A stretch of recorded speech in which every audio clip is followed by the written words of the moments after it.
Como diría un pariente mío, de aquellos momentos cuando el misterio, aunque trates de huir de él, te espera en la puerta de tu propia casa.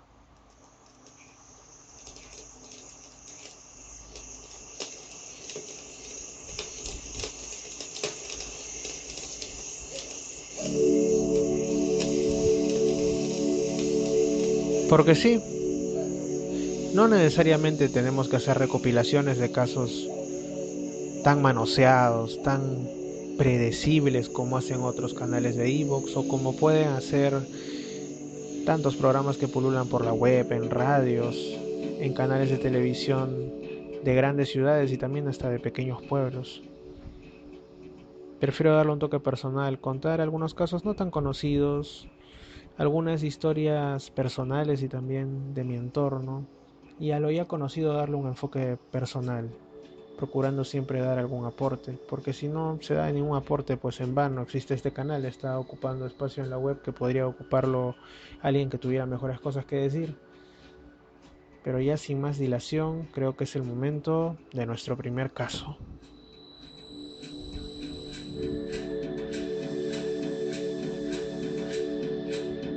¿Han oído alguna vez de hablar de viajes dimensionales? Son estos casos en los que, por ejemplo, como escuchaba en un programa local de misterios de la radio peruana, una señora va por la avenida Canevaro caminando con su hijo. La cuadra 11 de esta concurrida avenida del distrito del Lince. De repente se distrae y se da cuenta que todo a su alrededor cambia. Ya no está en medio de Lima, está rodeada por el desierto y extrañas construcciones metálicas brillan a su alrededor bajo un sol intenso, bastante impropio de Lima. Posteriormente siguen caminando y todo vuelve a la normalidad. O como aquel caso que escuché hace bastante tiempo en Milenio 3, un grupo de deportistas va por una carretera uruguaya, de repente notan que el camino se hace extrañamente largo, lo que llaman campana de irrealidad, no hay nadie a su alrededor cuando debería por lo menos alguien haber pasado por ese tramo de la carretera, ven una capilla que nunca existió y pasado buen tiempo llegan a su destino bastante asustados, pero ha transcurrido menos tiempo del que debió razonablemente haber transcurrido. Creo que a todos nos han pasado casos así, en menor o menor grado, ocasiones en las que nos desorientamos, decimos, oh, de pronto tratamos de racionalizarlo, ¿no? Pasó menos tiempo del que pensé, me distraje, me fui por otra calle y por eso es que no estoy andando por donde debiera. Vamos a un caso verdaderamente extraño que no puede explicarse bajo ninguna de estas formas. Lo extraje de una revista de internet, la digitalización de una revista no muy conocida llamada UFO Roundup. Perdónenme, pero mi inglés es una verdadera miércoles. Llamémoslo un extraño caso de viaje dimensional en el cañón Gadianton. ¿Qué es lo que ocurre?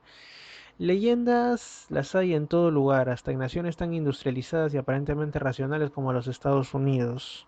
Tenemos el estado de Utah, un estado profundamente religioso, donde tiene su centro la Iglesia de los Santos de los Últimos Días, también conocidos como los Mormones. En este lugar, en parte desértico, en parte rocoso, existe un cañón llamado Gadianton. Allá por el siglo XIX pasaba por ahí, no sé si hasta ahora lo hace, una línea férrea que transportaba suministros a Pioche, en Nevada. En los años de la década de 1870 surge una leyenda de que en la garganta rocosa cerca de esta línea de tren que conducía a Nevada, muchos transportistas, muchos comerciantes terminaban siendo perseguidos por lo que llamaban ladrones de Gadianton, una especie de banda o hermandad que según algunos habrían sido una secta misteriosa de asesinos similares a otros que existían, por ejemplo, en Alemania o en Yugoslavia, y que según algunos entendidos en el mormonismo habría tenido un origen muy antiguo, surgida entre los nefitas y los lamanitas de un siglo antes de Cristo. Era común que estos transportistas llegaran a los pueblos de la zona con el terror en el rostro, contando historias además de rocas que se cerraban misteriosamente y les impedían el paso o cañones que se plegaban hasta atraparlos. Pero estos cuentos, como tantos otros, ante el avance arrollador de la racionalidad, quedaron olvidados hasta que despertaron al menos por una vez en mayo de 1972. Resulta que 4 alumnas de la Southern Utah University se dirigían de regreso a su residencia universitaria en Cedar City después de pasar un sábado amical en un local de pioche. Hannah North, nombre cambiado para preservar la identidad de esta persona que quizás siga viviendo aún en la zona, tenía el auto de su padre, un Chevrolet del año 71. Un auto bastante nuevo, solo tenía un año o menos de uso. Le acompañaba Carol Abbott, su amiga, en el asiento copiloto, y también Lisa Rochford y Bethany Gordon en los asientos traseros. Todo transcurría con relativa calma hasta que después de las 10 de la noche los jóvenes cruzan la frontera entre Utah y Nevada, a 14 kilómetros al este de Módena. Ellos estaban pues ansiosos por regresar antes de que su ama de llaves descubriera su ausencia y cerrara las puertas del dormitorio con la probable amonestación que recibirían. Y bueno, ese tramo de la carretera 56 de Utah es bastante desolado, cubierto de arena, rodeado de algunas pocas hierbas del desierto como la artemisa, el ocotillo o la bayoneta española. También en el horizonte se divisaban unos acantilados de arenisca roja. Y bueno, las chicas estaban bastante contentas porque iban con tiempo de sobra. Nadie se daría cuenta de su ausencia. De pronto ven el cruce del ferrocarril Union Pacific cerca a Módena, pero un poco más allá de las vías es que ellas se encuentran con el misterio. Hannah fue la primera en notarlo. Resulta que observando bien se dio cuenta que la carretera se bifurcaba. Un ramal se dirigía hacia el desierto y otro viraba de forma brusca hacia el sureste, hacia los cañones. Se preguntaron cuál tomaban. Casi al azar, Hannah, si es que acaso el azar existe, elige la vía de la izquierda, sin darse cuenta que se ponía en ruta hacia un misterio olvidado, pero no por ello desaparecido. Ella sabía que Cedar City estaba a 73 kilómetros al noreste, así que supuso que la carretera del cañón podría llevarlas a su destino a modo de atajo. Sin embargo, 5 minutos más tarde, el auto entraba al cañón de Rocas Rojas y muy pronto se dieron cuenta de que algo andaba mal, o al menos algo andaba no muy usual. Los faros del coche se estaban reflejando con más intensidad en el pavimento. Cuando miraron el supuesto asfalto, se dieron cuenta que estaban conduciendo sobre lo que parecía cemento blanco. Una línea de cemento blanco que nadie sabía quién había podido construirla y que chocaba con la pared rocosa del acantilado. Frenaron apenas, se lamentaron, gritaron, pero no les quedaba más que dar media vuelta y enrumbar su auto en búsqueda de la carretera estatal, según Hannah. De ahí el misterio empezó a hacerse aún más presente, se dan cuenta de que ya deberían haber salido del acantilado, pero cuando salen se dan cuenta que no están en el desierto. Para empezar hay luna llena, algo raro, que no lo habían visto antes de ese momento. El cielo extrañamente despejado, campos de lo que parecían cereales a la derecha y a la izquierda pinos o algún tipo de árbol similar. Carol aceptó que eso no era Módena. Hannah intentó racionalizarlo y pensar que quizá habían llegado a un punto y dieron la vuelta en la dirección equivocada, pero que si es que seguían adelante podían encontrar a alguien a quien preguntarle.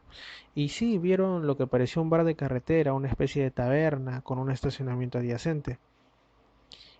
Parecía tener una especie de letrero de neón, pero no pudieron leerlo porque en vez de letras parecía tener una suerte de garabatos y circulinas. Dentro se veían algunos hombres. Carol y Bethany pensaron hablarles. Lisa descendió la ventana del auto y lo saludó. Los hombres salieron del edificio bastante consternados, hablando con grandes voces pero ininteligibles. No podían entender lo que estaban diciendo. Hablaban todos a la vez, con gran consternación, y señalaban al auto como si estuvieran viendo algo que no se esperaban. Lisa no pudo decir más allá de un saludo breve porque empezó a gritar y exigir que el auto se fuera. Y cuando el auto está a toda velocidad y pierde uno de sus parachoques, se dan cuenta que están siendo perseguidas por algo que no parecían autos. Eran unos objetos en forma de huevo con llantas inusualmente grandes que iban sobre la carretera. Se metieron a la vez que sentían un zumbido sumamente extraño en el cañón. Aumentaron la velocidad hasta el límite de la resistencia del auto y creyeron haberlos perdido. Una vez que entran se dan cuenta que todo estaba volviendo a la normalidad porque se volvió a abrir el cañón y volvieron al desierto, volvieron a la carretera estatal, y una vez que pudieron parar para reparar en el daño del parachoque ausente, Lisa solo optó por sentarse y murmurar en un notorio estado de shock la misteriosa frase: ellos no eran humanos. La noticia no nos da constancia de si Lisa explicó su frase. No eran humanos porque presentaban rasgos inusuales, o eran humanos sumamente raros, eran seres etéreos, tenían algún rasgo que realmente los hacía de temer. Un investigador llamado Vic Lundquist investigó el caso y señaló varias circunstancias que nunca fueron explicadas adecuadamente, pero que quedaron en la constancia policial expedida por una patrulla de caminos de Utah que las encontró perdidas deambulando y a quienes contaron su historia. Lo primero que no podemos explicar es que no había huellas de neumáticos que demostraran que el auto había dejado la carretera 56 en Módena.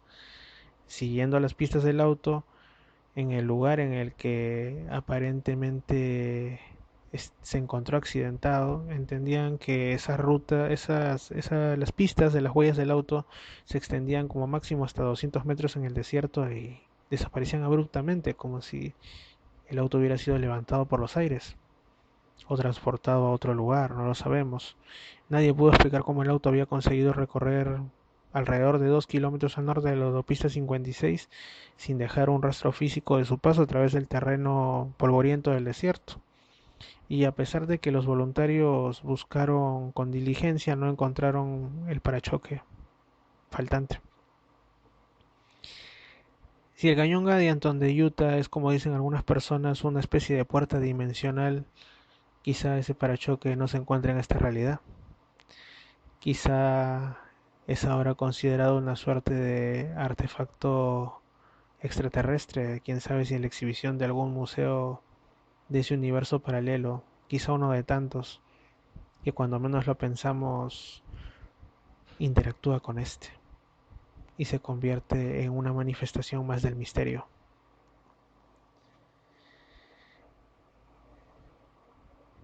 ¿Cuántos casos habría por contar de viaje dimensional? Muchos, pero para este primer podcast no es suficiente. Hasta una próxima oportunidad en el canal Misterio Infinito por Evox.